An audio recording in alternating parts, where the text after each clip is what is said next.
You're listening to a DM podcast. Hi, Nigel here. I'm often asked how we decide who to invite to take the 5 of My Life challenge. It's an understandable question, as when you look at our guest list, we've had young and old, international and local, business people and artists, sportswomen and academics, left-wing, right-wing, famous people and completely unknown people. There is no obvious linking theme, which is exactly how I want it. The eccentric, eclectic, algorithm-busting randomness of 5 My Life is part of its design and appeal.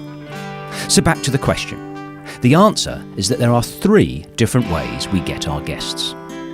The first is via our listeners. We love it when you write in, and we take all of your suggestions seriously.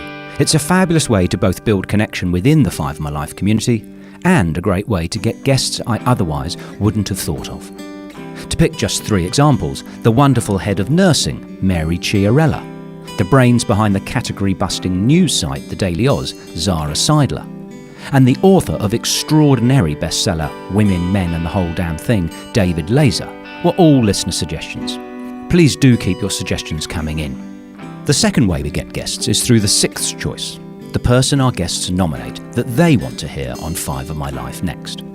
Again, this is an excellent way of getting guests I might not naturally have asked.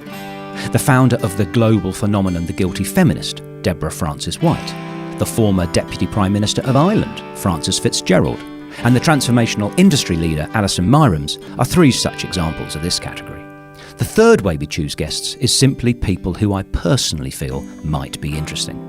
The show's tagline is enlightening entertainment because my desire is to provide enjoyable stories to listen to, but also to be a conduit for useful learning that might help you and I to lead happier and more successful lives. Self-help under the radar, so to speak.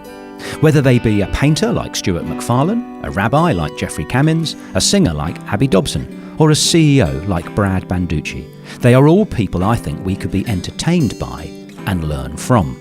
This doesn't mean, however, I agree with all of them. In fact, it's important to me that I often don't. One of my favourite quotes is from Nietzsche. Sometimes we oppose an idea we wholeheartedly agree with purely because we don't like the tone in which it is expressed. I want 5 My Life to never become a sanctimonious echo chamber of any particular viewpoint or group. Instead, I'd like it to always be, in the words of one listener, gentle and absorbing.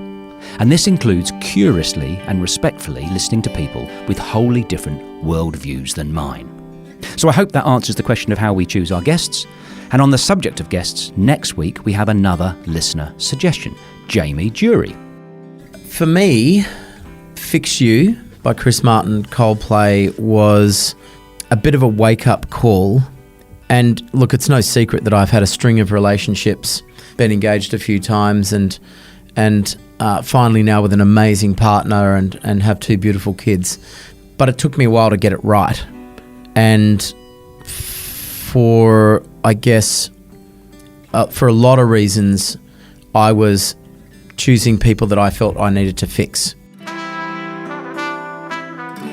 Jamie is one of Australia's most successful exports. Best known for his work as a television host of over 50 different design shows around the world, his work with Oprah, and his successful horticulturalist and design businesses, Jamie's story is all the more fascinating because of the mid-career pivot he took, which radically changed the course of his work and life. His generous openness and wholehearted commitment to the spirit of the show made for a wonderful conversation. Be sure to tune in next week to hear how he responded to the 5 of My Life challenge.